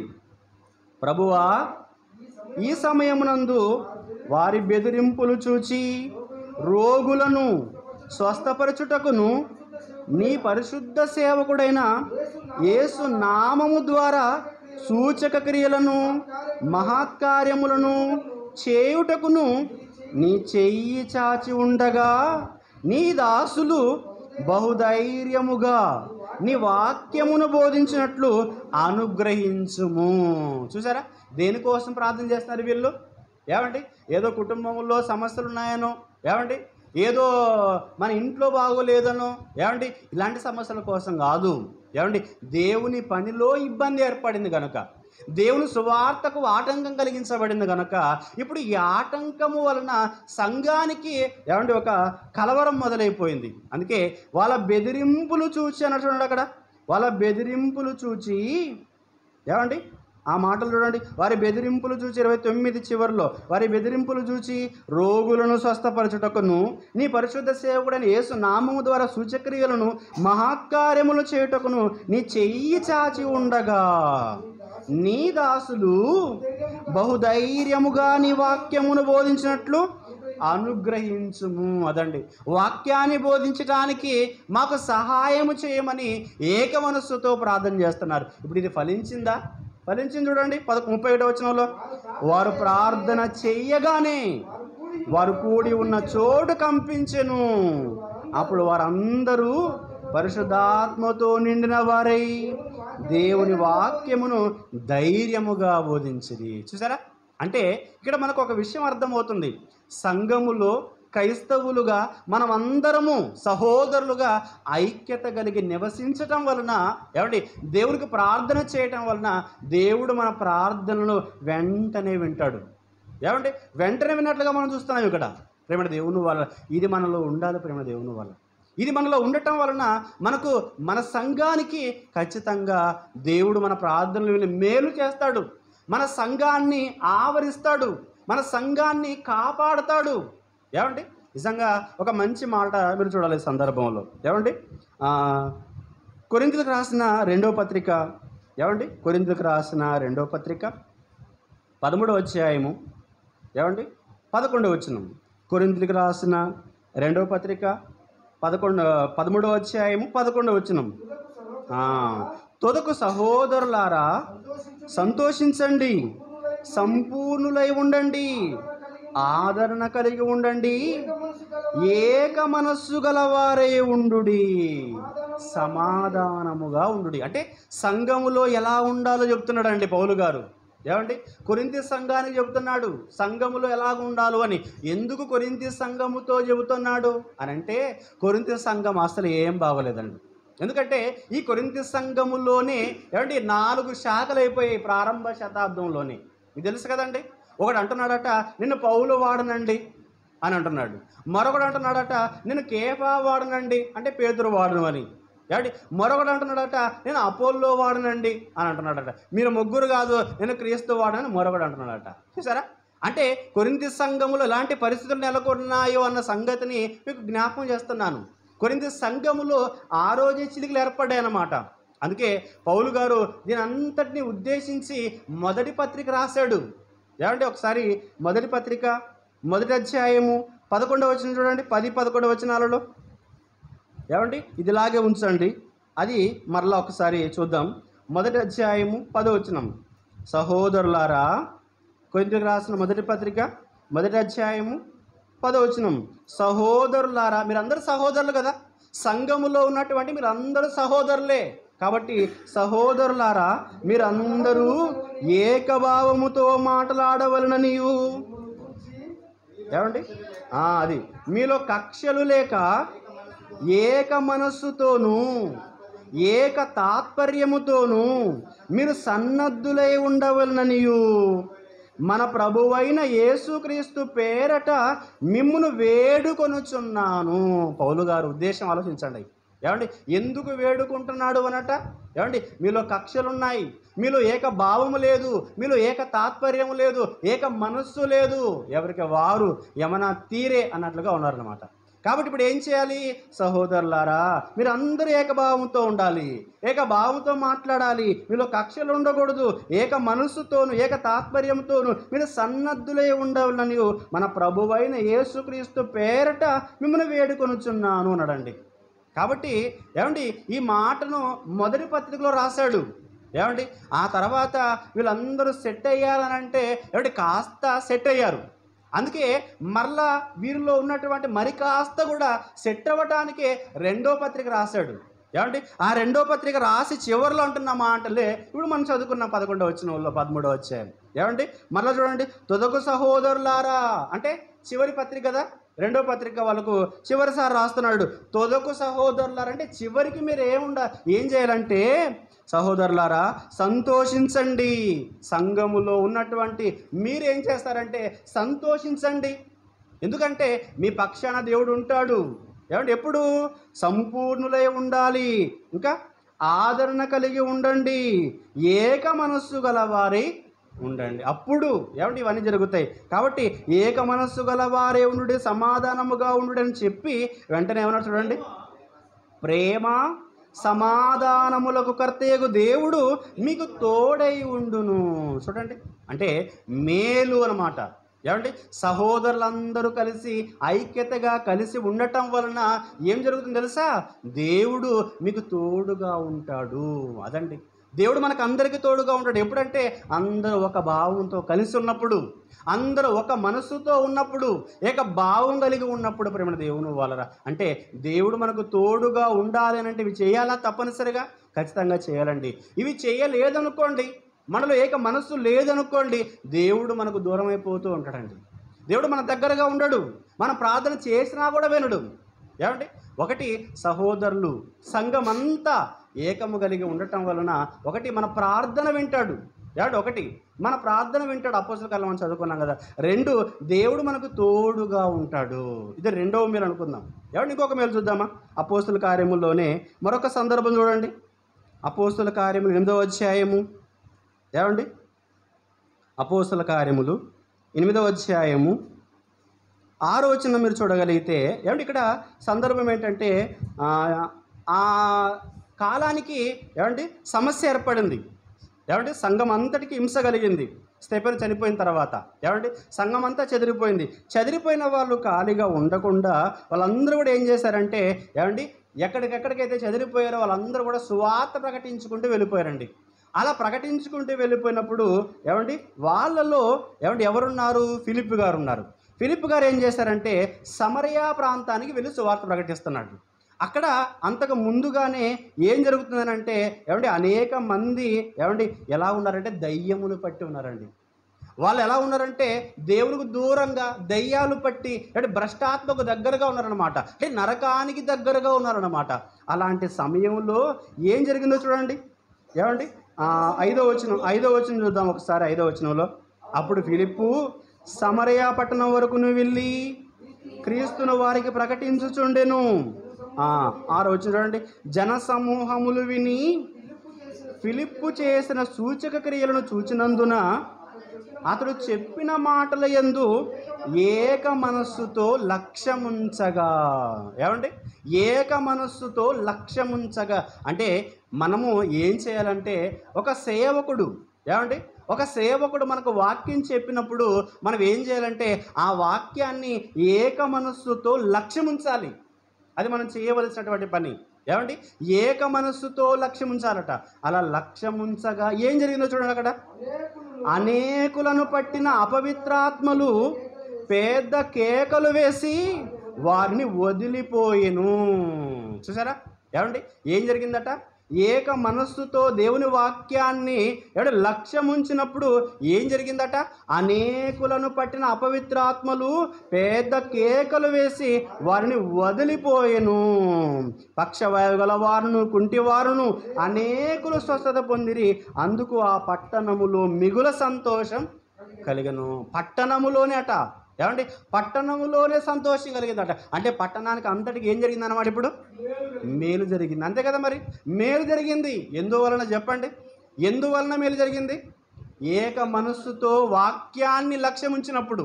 ఏమండి ఫిలిప్ గారు ఏక మనస్సు వాక్యాన్ని ప్రకటించినప్పుడు వాళ్ళందరూ కూడా ఏక మనస్సుతో లక్ష్యం ఉంచారు. అలా లక్ష్యం ఉంచిన వెంటనే దయ్యాలు పోయాయి. ఏమండి అనేక మంది రోగాలు కలిగినటువంటి వాళ్ళు రోగాలు పోయాయి. పక్షవాయు గల వారు కూడా కుంటి వాళ్ళు కూడా అనేకులు స్వస్థత పొందారట. ఆ పట్టణంలో మిగుల సంతోషం కలిగిందట. అంటే ఈ మేలు ఏమండి ఎప్పుడు కలుగుతుందన్నమాట? ఏక మనస్సు వలన, ఏక మనస్సుతో లక్ష్యం ఉంచడం వలన. చూసారా ప్రేమ దేవుని వల్ల సంఘానికి అది ఉండాలి. ప్రేమ దేవుని వల్ల సంఘానికి అది ఉండటం వలన ఏమైపోతుందో తెలుసా? సంఘానికి సంతోషం ఉంటుంది, పట్టణానికి కూడా సంతోషం ఉంటుందండి. రోజు ఈ కడప పట్టణంలో ఎన్ని సంఘాలు అయితే ఉన్నాయో ఆ సంఘాలన్నీ ఒక్కటిగా ఒక తాటిపైకి వచ్చాయనుకోండి, ఏం జరుగుతుంది తెలుసా? జరిగేది ఇదేనండి. ఇదే జరుగుతుంది. దయ్యాలన్నీ వదిలిపోతాయి. ఏ దయ్యాలు అవి? ఈ దయ్యాలు కాదు. ఏమండి ఆ కాలంలో ఆ దయ్యాలు పట్టాయి, పిల్ల దయ్యాలు అవి. ఏమండి ఈ కాలంలో పెద్ద దయ్యాలు పట్టాయి ప్రపంచానికి. ఏమండి ఈ కడప పట్టణానికి కాదు, ప్రపంచానికి పెద్ద దయ్యాలు పట్టాయి. అవునా? ఆ దయ్యాలు పట్టడం వలన ఏమైపోయిందంటే వాక్యానికి ఆటంకమే. ఏమండి సువార్త ప్రకటించడానికి ఆటంకమే. ఇలాగా ఎన్ని రకాలుగా ఈరోజు మన సమాజంలో క్రైస్తవులకు ఇబ్బంది ఏర్పడుతుందో మీకు తెలియంది కాదు. ఏమండి మత ఛాందస్యవాదుల వలన ఎన్ని ఏమండి ఆటంకాలు కలుగుతున్నాయి చెప్పండి సువార్తకి. కాబట్టి ఇవన్నీ కూడా తొలగిపోయే అవకాశం ఉంది. ఎప్పుడు? ఏమండి ఏక మనస్సుతో లక్ష్యం ఉంచటం వలన, ఏక మనస్సు కలిగి దేవుని దగ్గరకు రావటం వలన, ఒక భావం కలిగి ఉండటం వలన. ఏమండి యేసుక్రీస్తు వారు అదే ప్రార్థన చేశాడండి. ఆయన బ్రతుకున్నప్పుడు ఏమండి వెళ్ళిపోతూ తండ్రికి ఏమని ప్రార్థన చేశాడు తెలుసా? ఏమండి యోహాను సువార్తలో చూడండి. యోహాను గారు రాసిన సువార్త 17వ అధ్యాయం 21వ వచనం చూడండి. యోహాను గారు రాసిన సువార్త 17వ అధ్యాయము 21వ వచనం చూడండి ఒకసారి. వారును మన యందు ఏకమై ఉండవలనని వారి కొరకు మాత్రం నేను ప్రార్థించడం లేదు. చూడండి వారి వాక్యము వలన అంటే చెప్పే మాటలు ఇక్కడ మనము ఆలోచించవలసింది. ఎవరైతే వాక్యాన్ని ప్రకటిస్తున్నారో అలా చెప్పబడుతున్నటువంటి వాక్యము, ఆ వాక్యము వలన నా యందు విశ్వాసముంచు వారందరూ ఏకమై ఉండవలనని వారి కొరకును ప్రార్థన చేయుచున్నాను అని చూడండి. అంటే యేసుక్రీస్తు వారి మనస్సు ఏంటంటే అందరూ ఏకమై ఉండాలి. అంటే ఎవరెవరైతే వాక్యాన్ని వింటున్నారో, ఎవరెవరైతే సత్యము దగ్గరకు వచ్చారో వాళ్ళందరూ కూడా ఎలా ఉండాలట? ఏకమై ఉండాలి, ఏకమై ఉండాలట. చూసారా, మాటల యందు, దేవుని మాటల యందు ఏకమై ఉండాలి. అలా ఏకమవ్వటం వలన ఏమైపోతుందనంటే ఏమండి, దేవుని పనికి ఆటంకాలు కలిగిస్తున్నటువంటి ఏ శక్తులైతే ఉన్నాయో, దుష్ట శక్తులు, అవే అపవిత్రాత్మ అనుకుందాం, అవే దయ్యాలు అనుకుందాం. ఏమండి, ఆ దయ్యాలన్నీ వదిలిపోతాయి ప్రేమ దేవుని వల్ల. ఆత్మకు పట్టినటువంటి రోగాలు పోతాయి, అవే పాప రోగాలు. అవునా? ఎలా అనేకులు స్వస్థత పొందాలని రాయబడింది. ఏమండి, ఈ స్వస్థత అనేది జరుగుతుందన్నమాట ఆత్మీయంగా. ఆ రోజు భౌతికంగా జరిగి ఉండొచ్చు, కానీ ఈరోజు ఏమండి ఆత్మీయంగా స్వస్థత జరుగుతుంది. అది మన పాపాలు పోవచ్చు, ఏమండి మన రోగాలు పోవచ్చు, పాప రోగాలు పోవచ్చు, ఏమండి మనకు పట్టినటువంటి దయ్యాలు కూడా పోతాయి. ఏమండి, కాబట్టి ప్రేమ దేవుని వాళ్ళ ఈరోజు ఏమండి ఏక మనస్సు కలిగి ఉండాలన్న ఆలోచన ఎంతమందికి ఉంది చెప్పండి? ఎంతమందికి ఉంది? అప్పుడప్పుడు చిన్నప్పుడు విన్నటువంటి ఏమంటే కథలు గుర్తుకొస్తూ ఉంటాయండి పాఠశాలలో. ఏమంటే ఏంటా కథలు అంటే ఐకమత్యమే మహాబలం. ఏమండి, ఐకమత్యమే మహాబలంలో నిజంగా ఏమర్థమైందని ఆలోచించగలిగితే ఏమండి, అందులో 4 ఆవులు ఒక అడవిలో మేయడానికి వెళ్ళిపోతాయట. ఏమండి, ఆ అడవిలో ఏమండి మేయడానికి అప్పటి వరకు కలిసి ఉన్నాయి అవి. ఏమండి, కలిసి తిరుగుతున్నాయి, కలిసి మేస్తున్నాయి, కలిసే ఏమండి పడుకుంటున్నాయి, ఎక్కడికి వెళ్ళినా కూడా కలిసే ఉన్నాయి. ఏమండి, అలాంటి సమయంలో ఏమండి మేత కోసం అడవికి వెళ్ళాయట. అలా అడవికి వెళ్ళినటువంటి ఆ ఆవులను ఒక సింహం చూసింది, కన్నేసింది. ఈ ఆవులు బాగా ఉన్నాయి, బలిష్టంగానే ఉన్నాయి. ఏమండి, ఇక ఇవి తింటే నాకు పెద్ద పండుగ అనుకుంది. ఏమండి, ఒకసారిగా మీదకి వచ్చేసిందట ఆవుల మీదకి. ఏమండి, అలా రావటం వలన ఏమైపోయిందనంటే ఈ 4 ఆవులు ఒక్కటిగా ఉన్నాయి కదా అప్పటి వరకు. ఏమంటే ఇవన్నీ కలిసి ఉన్నాయి కదా, ఒక్కసారిగా ఈ సింహం మీదకి 4 ఆవులు ఎదిరించి వెళ్ళడం వలన ఆ సింహం ఒక దెబ్బకు పారిపోయిందట. ఏమండి, పారిపోయింది. ఏమంటే అప్పుడు పారిపోయింది, బాగానే ఉంది. ఆ తర్వాత ఏమంటే ఈ ఆవులలో ఏదో మనస్పర్ధలు వచ్చాయి. ఏమండి, ఏదో చెప్పిన మాటలు విన్నాయి. ఏమండి, నక్కు వచ్చింది. ఏమండి, ఈ 4 ఆవులకు చిచ్చు పెట్టిందట. ఏమండి, అలా చిచ్చు పెట్టడం వలన ఈ 4 ఆవులు ఏమండి వేరైపోయాయి, విడిపోవడం వలన ఏమైపోయిందంటే మరలా వచ్చింది సింహం. ఏమండి, ఇలా 4 ఆవులు 4 దిగులకు పోవడం వల్ల ఏమైపోయిందంటే ఏమండి ఈ సింహానికి ఈ 4 ఆవులను ఒక్కొక్కసారి ఒక్కొక్కటి తినడానికి చాలా మంచి అవకాశం ఏర్పడింది. ఈజీ అయిపోయింది అనమాట, సులువైపోయింది. అలా 4 ఆవులను తినేసింది అనమాట. అంటే ఈ కథలో మనకి ఏమర్థమైందంటే ఐకమత్యంగా ఉండటం వలన మనకు బలం ఉంటుంది. ఏమండి, విడిపోవడం వల్ల ఏమైపోతుంది? నాశనమే. అంతే కదా, మరి నాశనమే. అందుకే పౌలు గారు కూడా ఒక మంచి మాట రాసిన చూడండి. ఏమండి, ఫిలిప్పీలకు రాసిన పత్రిక 1వ అధ్యాయము 27వ వచనం. ఏమండి, ఫిలిప్పీలకు రాసిన పత్రిక ముగించేసుకుందాం. 4వ అధ్యాయము 1వ అధ్యాయము 27, 28 వచనాలను ఒక్కసారి చూడండి. ఫిలిప్పీలకు రాసిన పత్రిక. ఏమండి, ఈ కథ ఎవరో రాశారనుకోవద్దండి, ఇది కూడా బైబిల్లో నుంచి పుట్టుకొచ్చిందే. ఏమంటే ఈ మాట చదివితే మీకు అర్థమైపోతుంది. చూడండి ఒకసారి, ఫిలిప్పీలకు రాసిన పత్రిక 1వ అధ్యాయము 27, 28 వచనాలు. నేను వచ్చి మిమ్మును చూచినను రాకపోయినను మీరు ఏ విషయములోనూ ఎదిరించు వారికి బెదరక, చూడండి, అందరూ ఒక భావముతో సువార్త విశ్వాసపక్షమున పోరాడుచు. ఏమండి, ఆ కథను బట్టి మనకు ఇదే అర్థం అవ్వాలండి. మనం ఇదే నిర్ణయం తీసుకోవాలండి. మనం అందరం కూడా ఒక భావముతో సువార్త విశ్వాస పక్షాన పోరాడాలి అని నేర్చుకోవాలండి. ఎందుకు పోరాడాలి? ఇగో మనల్ని మింగేయడానికి ఒక క్రూర మృగం ఉంది, సింహం లాంటిది, విరోధి అయినటువంటి క్రూర మృగం. మీ విరోధి అయిన అపవాది గర్జించు సింహం వలె ఎవరిని మృంగుదునా అని వెతుకుచూ తిరుగుతున్నాడు. వాడు ఎప్పుడు అవకాశం ఉండదు తెలుసానండి. మనం అందరము ఒక్కటిగా ఉన్నప్పుడు అవకాశం ఉండదు వాడికి. మనం అందరం ఎప్పుడైతే వేరైపోతూ ఉంటామో, ఏమండి, ఒక్కొక్కరుగా ఒక్కొక్క దారిలో వెళ్ళిపోతూ ఉంటామో, నా సంఘం అంటే నా సంఘం అని, ఏమండి మీ సంఘం మీదే అని, నా విశ్వాసం నాది, మీ విశ్వాసం మీది అని, ఏమండి ఇలా రకరకాల మనస్పర్ధలతో ఏమండి రోజు సంఘాలు విడిపోయాయే. ఇలాంటి సమయంలోనే ఏమండి క్రైస్తవులను మింగడానికి ఈ అపవాది ఎప్పుడు కాచుకొని కూర్చుంటుంది ప్రేమ దేవుని వల్ల. కనుక వీడికి అవకాశం ఇవ్వకూడదు.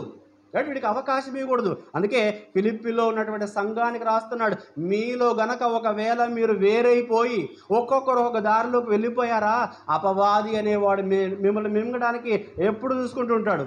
కాబట్టి మీరు ఏం చేస్తారంటే, మీరు ఎంత మాత్రమును ఏ విషయంలోనూ ఎదిరించు వారికి బెదరకండి. మీరు బెదరకండి, మీరు అవసరమైతే ఎదిరించండి. అందుకే అంటాడు యాకోబు గారు, అపవాదిని ఎదిరించండి. అప్పుడు ఏమవుతాడు అప్పుడు వాడు మీ ఇద్దరు నుండి పారిపోతాడట. ఏమండి, సింహం ఎలాగైతే ఆవులు ఒక్కసారిగా 4 కలిసి ఎదిరించాయో అప్పుడు పారిపోయింది సింహం. ఏమండి, ఇప్పుడు మనం కూడా అందరూ ఒక్కటిగా ఉండి ఎదిరించామనుకోండి అపవాదిని, అంటే అపవాది అనుచరులు ఎవరైతే ఉన్నారో, ఎవరిలోకి అయితే అపవాది దూరాడో అలాంటి వాళ్ళలో అపవాది ఉంటాడు. కాబట్టి వాళ్ళని ఏం చేయాలట, ఎదిరించాలట. ఎదిరించు వారికి బెదరక అందరూ ఒక భావముతో సువార్త విశ్వాస పక్షమున పోరాడుచు, చూడండి ఇక్కడ కూడా అది చెప్తున్నాడు, ఏక మనస్సు గలవారై నిలిచి ఉన్నారని నేను మిమ్మును గూర్చి వినులాగునా. మీరు క్రీస్తు సువార్తకు తగినట్లుగా ప్రవర్తించండి. ఇప్పుడు చదవండి మాట జాగ్రత్తగా.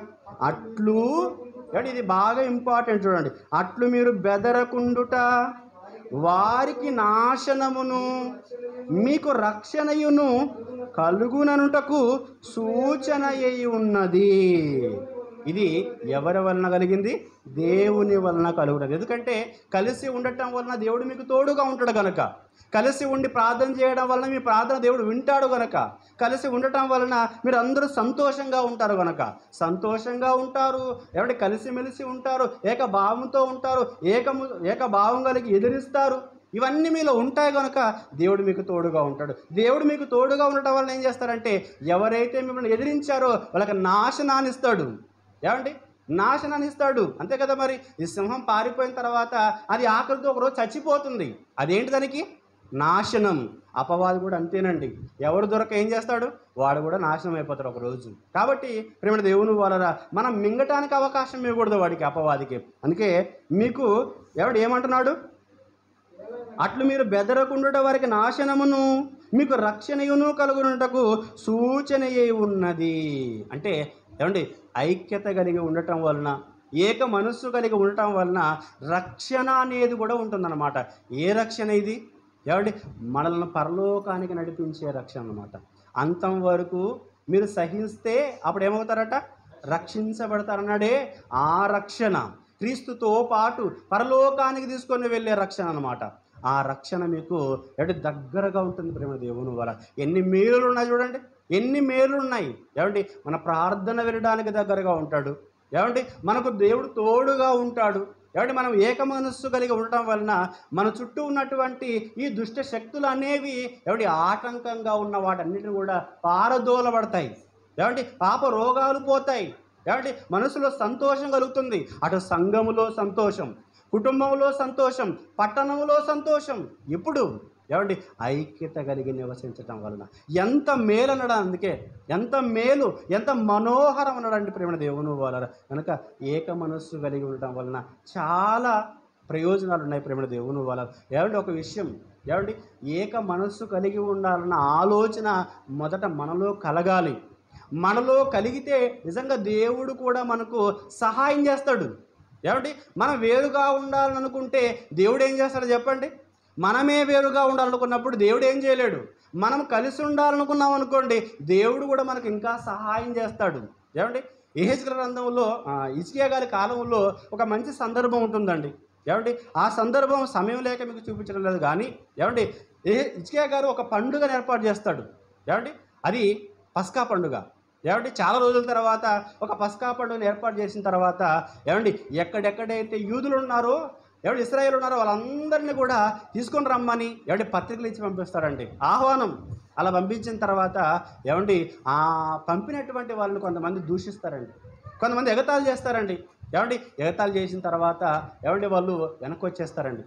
ఎవరైతే పత్రికలు తీసుకున్నారో, ఆహ్వానాన్ని పొందుకున్నారో వాళ్ళందరూ కూడా కొద్ది మందిగా యెరూషలేముకి వస్తారండి ఆ రోజు. అంటే పస్కా పండుగ ఆచరించడానికి, ఒక్కటిగా కలిసిమెలిసి ఉండటానికి వాళ్ళందరూ కూడా చాలా బాధతో వస్తారండి. బాధతో వచ్చిన తర్వాత దేవుడు ఏం చేస్తారంటే వాళ్ళందరికీ ఏమంటే మనస్సును ఏకము చేయడానికట దేవుడి హస్తమట వాళ్ళకు తోడుగా ఉంటుందట. అప్పుడు అంటే ప్రేమ దేవుని వాళ్ళ ఆహ్వానాన్ని మన్నించి వచ్చారు కనుక ఏమంటే ఆ రోజు దేవుడు కలవాలని వచ్చారు కనుక దేవుడు కలిపేసుకున్నాడు వాళ్ళతో. ఏమంటే కలవటానికి రాలేదు కనుక ఏం చేశాడు, ఏమంటే వాళ్ళందరినీ కూడా తీసివేశాడు. కాబట్టి అలాగే మనం కూడా కలవాలన్న మనస్సు ముందు మనలో ఉండాలి.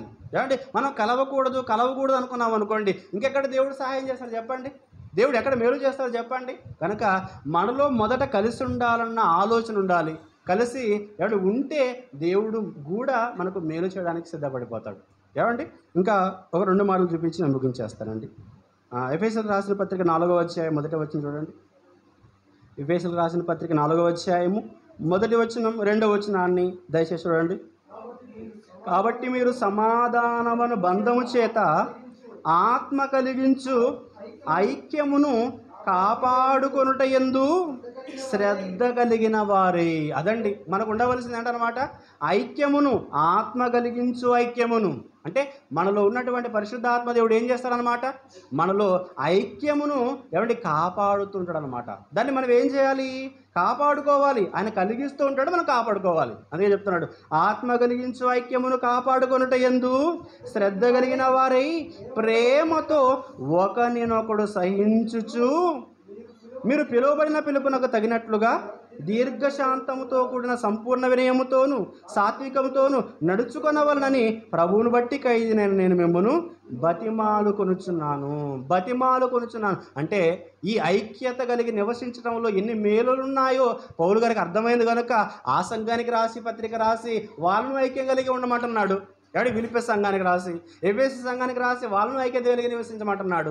గలతీయులకు రాసి వాళ్ళని ఐక్యత కలిగి నివసించమంటున్నాడు. కొరింథీయులకు రాసి వాళ్ళను ఐక్యం కలిగి నివసించమంటున్నాడు. అంటే వీళ్ళందరికీ ఎందుకు చెప్తున్నాడు పౌలు గారు, వేడుకుంటున్నాడు, బతిమాలుకుంటున్నాడు అంటే మీరు దాని వలన కలిగే మేలులు పొందుకుంటారు అని. ఏమంటే ఆయనకే పని చెప్పండి. దానిలో ఉన్నటువంటి మేలేంటో ఎంత మనోహరంగా ఉంటుందో పౌలు గారు రుచి చూచాడు కనుక మీరు కూడా అలాగే ఉండండి అని చెప్తున్నాడు ప్రేమ దేవుని వాళ్ళరా. కనుక అలా మనమందరూ కూడా ఉండాలి, ఒకరినొకడు సహించాలి. ఎవరైనా అన్యాయం చేశారా, ఎవరైనా వాళ్ళని బాధ పెట్టారా, మన మనసు గాయం కలిగించారా, అది ఏం చేయమన్నాడు అక్కడ, ఏమండి ఒకరినొకడు ఏం చేయాలట, ప్రేమతో ఒకరినొకడు సహించుచు అని చూడండి. అంటే సహించాలన్నమాట.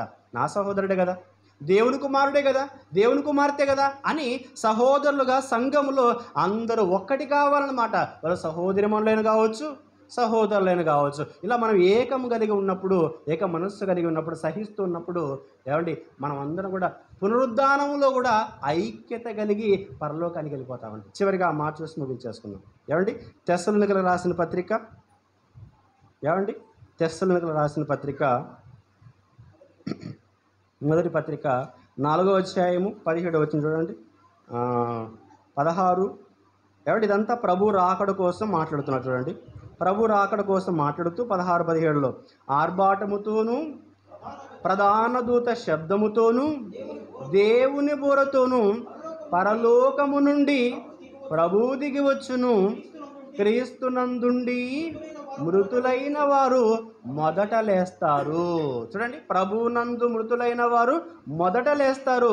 ఆ మీదట సజీవులమై నిలిచి ఉండు మనము వారితో కూడా ఏకముగా చూడండి అక్కడ, వారితో కూడా ఏకముగా ప్రభువుని ఎదుర్కొనుటకు ఆకాశ మండలమునకు మేఘముల మీద కొనిపోబడుదుము అని చూడండి.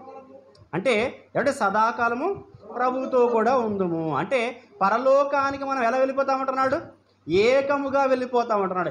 ఎప్పుడు ఏకముగా వెళ్ళిపోతాం తెలుసా, భూమి మీద మనము సంఘముగా ఏకముగా ఉన్నప్పుడు, సహోదరులుగా ఐక్యత కలిగి నివసించినప్పుడు, సహోదరి మనులుగా అందరం కలిసిమెలిసి సంఘములో ఉన్నప్పుడు మనం అందరము కూడా ఎవడి ఏకముగా ప్రభుని ఎదుర్కొంటాం. ఏమండి అలా ఏక మనస్సు కలిగి లేక ఉన్నప్పుడు ఏమైపోతాం తెలుసా, ఏకముగా నరకానికి జారిపోతాం. అంతే, అక్కడ తేడా ఏం లేదు. ఏమండి ఏకముగా కలిసిమెలిసి సంఘములో ఉంటే ఏకముగా ప్రభువుతో పాటు పరలోకానికి వెళ్ళిపోతాం. ఒకవేళ ఏమండి ఏకము కలిగి లేకపోతే ఏమంటే ఎవరినో పాడు చేయడానికో, ఆ రోజు అపోస్తలులను పాడు చేయడానికి వాళ్ళు ప్రయత్నించారు, యేసుక్రీస్తు వారిని చంపడానికి వాళ్ళు ఏకమయ్యారు. ఆ రోజు వాళ్ళు ఏకమైనందుకు ఏమైపోయారు, నాశనం అయిపోయారు. కాబట్టి అలా ఒకరిని ఇబ్బంది పెట్టాలనో ఒకరిని నాశనం చేయాలనో ఎప్పుడు కూడా మనం అనుకోకూడదు. దానివలన ఎప్పుడు ప్రమాదమే. ఏమండి, అందుకే శరీరులందరూ ఏకముగా నశించేదారు అన్నాడు యోబు గారు. అంటే ఏకముగా నరకానికి వెళ్ళిపోతారన్నమాట. అలాంటి వారిగా మనం ఎప్పుడూ ఉండకూడదు. ఏమండి, ఒక తండ్రి తన పిల్లలను, ఏమండి, ఒక కథ మీకు తెలుసు కదండి, చివరిగా చెప్పేసి ముగించేస్తాను. ఒక తండ్రి, ఏమండి, తన పిల్లలు, ముగ్గురు పిల్లలు ఎప్పుడు గొడవ పడుతూనే ఉన్నారని ఆలోచించి చాలా బాధపడి, ఏమండి, ఒక ఆలోచన చెప్పాడు. ఏంటంటే, నాయన మీరు అడవికి వెళ్ళి కొన్ని కట్టెలు ఏరుకొని రండి. అలా ఏరుకొని వచ్చిన తర్వాత మీరు కట్టగట్టి ఈ కట్టను మీరు విరవాలి అని చెప్పి మొదటి కుమారుడికి ఇచ్చాడు కట్టగట్టి.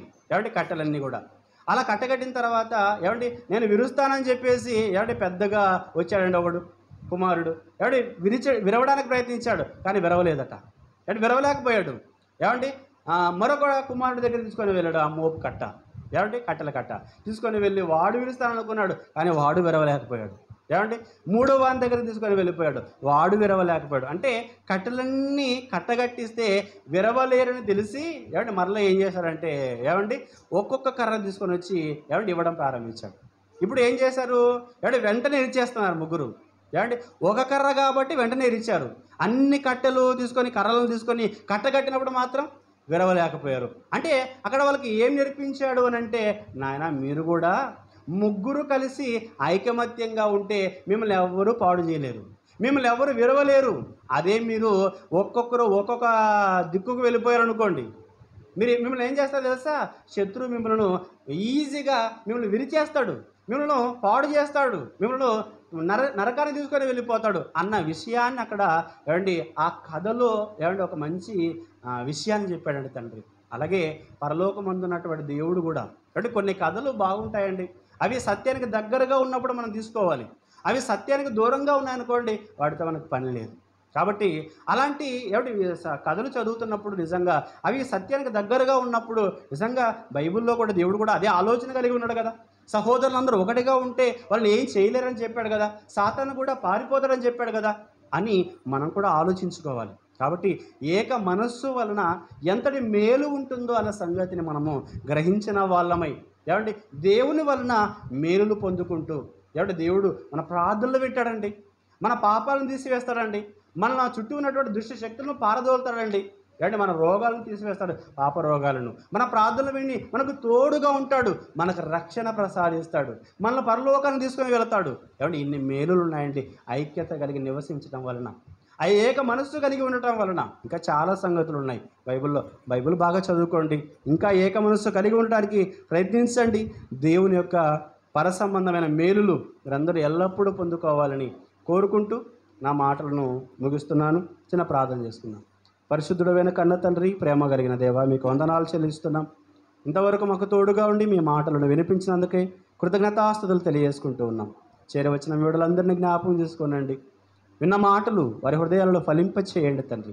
సంఘమంతటినే దీవించండి. సంఘములో నాయన ఐక్యత, సహవాసము, సఖ్యత, నాయన ప్రేమ, ఏక మనస్సు కలిగి అందరూ ఒక్క భావముతో నాయన అపవాదిని ఎదిరించడానికి సహాయం చేయండి. మరి మీ దాసులు శట్రకన్న గారిని మరొకసారి జ్ఞాపకం చేసుకోనండి. కుటుంబాన్ని దీవించండి. జరుగుతున్న కార్యక్రమాలన్నిటిలో తోడుగా ఉండండి. మమ్మల్ని అందరినీ కూడా మీ వాక్యంలో పెంచుతున్న మీ దాసులు మా ఆత్మీయ తండ్రి జయశ్వర గారిని దీవించండి. ఆయనకు కావలసిన సంపూర్ణమైన ఆరోగ్యాన్ని ఆయుష్ను దయచేయవలసిందిగా వేడుకుంటూ క్రీస్తు యేసు వారి పవిత్రమైన శ్రేష్టమైన నామములో ఈ ప్రార్థన సమర్పించి అడిగి వేడుకుంటున్నాము తండ్రి. ఆమెన్. ఇక అందరికీ వందనాలు.